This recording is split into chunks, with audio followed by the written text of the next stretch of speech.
بسم الله الرحمن الرحيم إن الحمد لله نحمده ونستعينه ونستغفره ونؤمن به ونتوكل عليه ونعوذ بالله من شرور أنفسنا ومن سيئات أعمالنا من يهده الله فلا مضل له ومن يضلل فلا هادي له ونشهد أن لا إله إلا الله وحده لا شريك له ونشهد أن سيدنا ونبينا وحبيبنا وقائدنا وقدوتنا محمدا عبده ورسوله صلى الله تبارك وتعالى عليه وعلى آله وصحبه وسلم تسليما كثيرا كثيرا أما بعد. Welcome to day 4 of 28 in our Ramadan series on the book 30 سببا للسعادة, or 30 means of acquiring happiness. Yesterday we talked about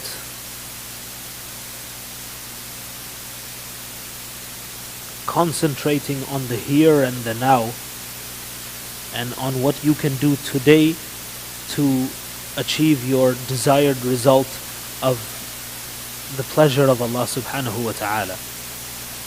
Sabab number 4 is related to that, and this is what the Shaykh says, أُتْرُكُ الْمُسْتَقْبِلْ حَتَّى يَأْتِي, that leave the future until it arrives. Allah subhanahu wa ta'ala says, أَتَى أَمْرُ اللَّهِ فَلَا تَسْتَعْجِلُوهُ, أَتَى أَمْرُ اللَّهِ فَلَا تَسْتَعْجِلُوهُ, that the matter that is decreed by Allah will come, don't hasten it.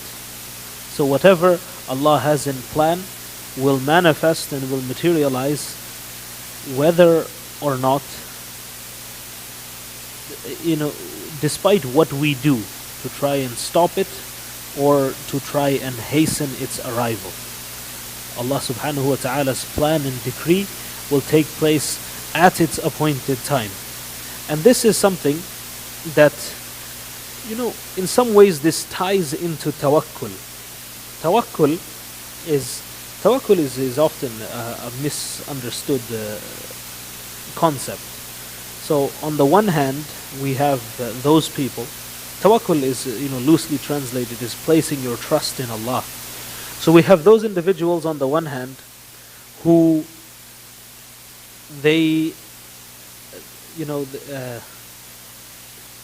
for them trust in Allah or tawakkul means that the abandoning of means. So, you can work, you cannot work, you can do whatever you want and just place your tawakkul and your trust in Allah subhanahu wa ta'ala.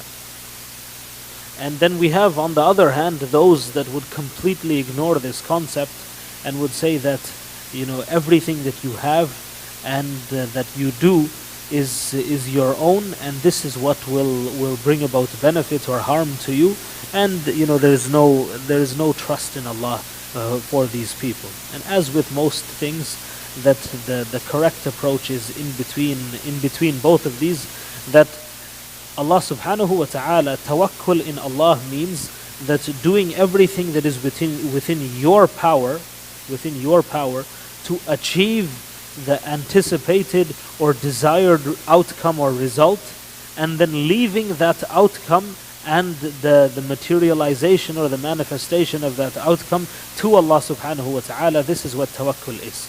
So for example, if one, it's a silly example, but if one desires wealth, right? If one desires wealth, then there is one misunderstanding of the concept of tawakkul would mean that they simply sit at home and they leave this desire of theirs and the materialization of that desire up to Allah subhanahu wa ta'ala. They say, we have tawakkul and we will become very wealthy. And the other is that a person does everything that they can to achieve their desire of amassing wealth, but they fail to realize that the actual decree for one to be a person of wealth or not a person of wealth is in the hands of Allah subhanahu wa ta'ala. So this person ignores the component of the qadr and the destiny and the decree of Allah subhanahu wa ta'ala entirely.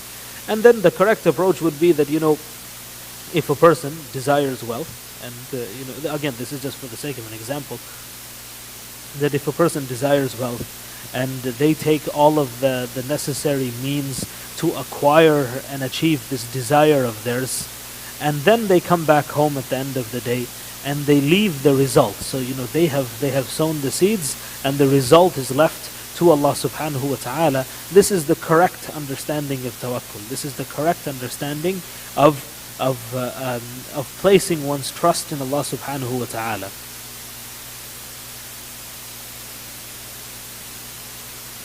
And focusing on the future, or making thinking about the future excessively, when you don't actually have any control over this is something that leads to a sort of despondency, or a sort of yes, hopelessness of one's situation, because we are at the mercy of Allah subhanahu wa ta'ala when it comes to the future. That whatever Allah has in store for us is something that we don't know, and there is no way of knowing. This is it's haram for Muslims. It's haram for us to even contemplate any way of knowing what the future holds. And this is why it's haram to consult soothsayers or fortune tellers, or the munajjimin, those who look at the stars and try to determine the course of future events. And all of these things are batil, they're shirk, they're haram. But if somebody does this, if somebody focuses on the future in this manner, then this is a number of things will happen. Either they will become completely hopeless. They will lose all hope because the future is so uncontrollable for them. Or the second thing that may happen is that this person will become a person of desires. This person will become a person of desires because this person sees that, oh, this is possible in the future, and so is this, and so is that third thing. And all of this person will continue living in a sort of world of fantasy of all of the possibilities that the future holds, without ever taking any meaningful action in terms of the achievement of one's desired objective of pleasing Allah subhanahu wa ta'ala. And then what will happen is, in the future, usually when we think about, when we plan for something, it's only natural that we don't foresee the obstacles or the flaws in our plan, right? So this is why in any team, right? In any team, you generally don't rely on the plan of a single individual or a single team. So usually when there is a project that is being done, then one person or a small group of people will pitch this project, and then it is the job of their superiors and their colleagues to do what? What is their job? Their job is to poke holes in this idea, to see where it could potentially go wrong. Because generally when we envision the future, we envision the most perfect version of that future. And we don't anticipate any of the bumps and any of the hardships along the way. We anticipate the most perfect version of that future, and therefore when those bumps and those unforeseen circumstances they do arise, then one loses hope because they haven't foreseen this. But the Muslim doesn't focus on the future in this manner, or we are discouraged from doing so in this manner. Rather, we are encouraged to focus on the present and what we can do today. This is what we talked about yesterday, and the future is left to Allah subhanahu wa ta'ala. And there are some points that we can use to reflect on this. As number one, as I have mentioned yesterday, that trusting in the plan that Allah subhanahu wa ta'ala has for us, for His servants, this is the first and the most important thing for us as Muslims. That when we talk about the future, when we think about the future, then this cannot be without thinking about the actual plan that Allah subhanahu wa ta'ala has. And this is why this is why we say insha'Allah, right? You know why we say insha'Allah? that you and I, we have a plan for tomorrow, or the day after, or the year after, or whenever in the future we have a plan to do something. But whether or not that something is going to happen, or whether or not we are going to be able to do that, this only Allah knows. This is why when discussing or when informing others of our plans for the future, we always tie the will of Allah subhanahu wa ta'ala into that. That next weekend we will go here, insha'Allah, if Allah wills. Because you will to do this, you will to go to a particular destination in the future, and if Allah wills otherwise, whose will do you think is going to win?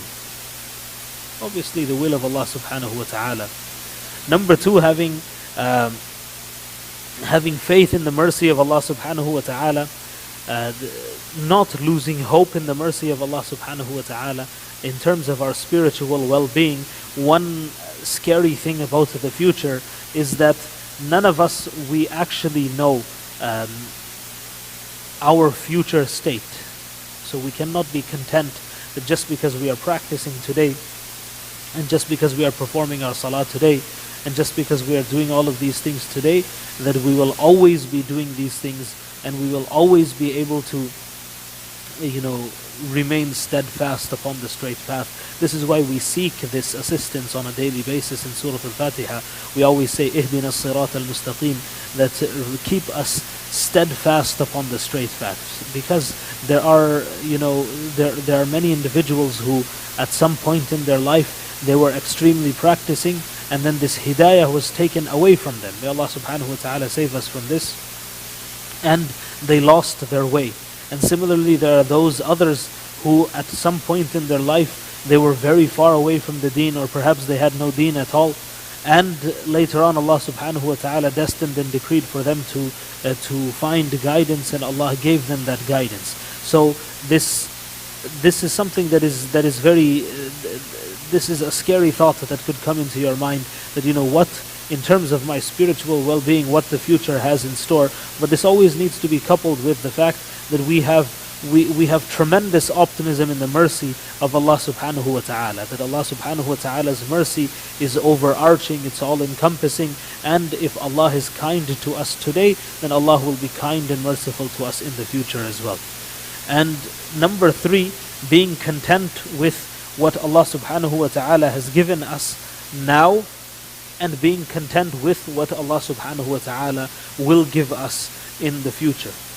It's kind of hard to be preemptively content with something. This is something that takes conscious awareness and reflection. That the same Allah that took care of me for the entirety of my life until today, provided for me when I was a child, gave me everything that I needed to grow into a healthy, strong human being, and has continued to bless me and my family until today. This is the same Allah that is going to take care of me in the future, and this is the same Allah that is going to take care of me in the akhirah. So being content, hopeful and optimistic in the mercy of Allah subhanahu wa ta'ala, this is also an excellent way to focus on the present and to leave the future until when it comes. And number four, this was actually discussed yesterday. This is, instead of focusing on what you will do in the future, focus on what you can do right now. And number five, finally, making dua. Making dua that Allah subhanahu wa ta'ala, just as He has kept us steadfast upon the straight path until this point, Allah enable us to remain steadfast on this in the future as well. And just as Allah subhanahu wa ta'ala has taken care of our affairs until now, Allah take care of our affairs into the future as well. So making dua, dua is actually something that should be a part of everyone's daily routine. That if this is not a part of your daily routine until now, this Ramadan, one thing that you can do is that in Ramadan we tend to make dua, or we should be making dua. At least we should be making dua at tahajjud. we should be making dua, in particular before iftar. So before iftar is the time where your dua is guaranteed to be accepted. So you develop the habit of making dua. And subhanAllah, the beautiful thing about Ramadan is it is said that if you do something consecutively for 30 days, and it is said means that the research has shown is that if you do something consecutively for 30 days, then this becomes a habit of sorts. This becomes a habit of sorts.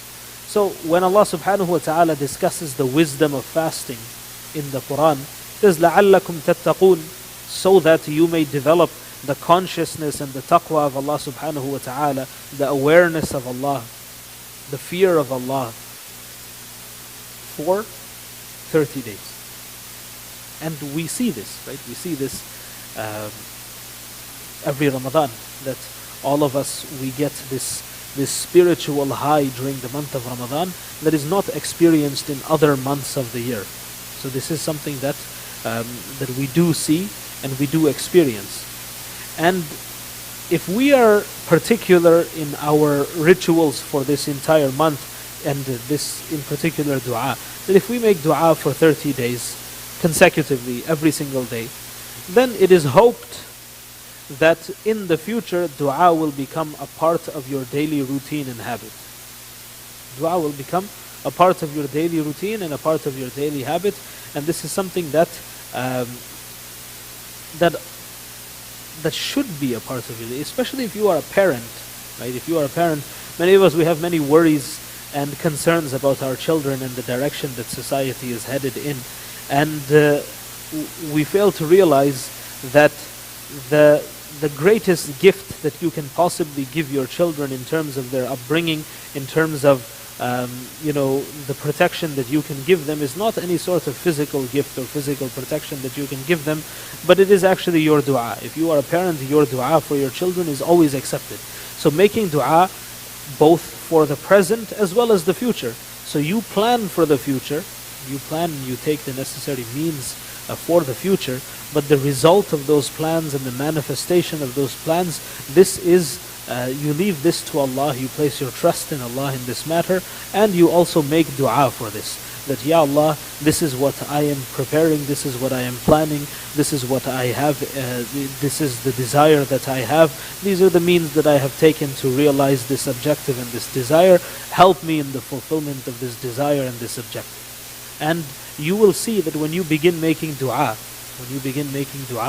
after taking the necessary steps and the means to achieve something, how quickly you see results. This is something that's going to, that's going to be mind-boggling for you if you have never experienced this before. So this was sabab number 4, or the fourth means of acquiring happiness. This is utrukul mustaqbil hatta ya'ti, that leave the future until it arrives. جزاكم الله خيرا وصلى اللهم على سيدنا محمد وعلى آله وصحبه وسلم. السلام عليكم ورحمة الله وبركاته.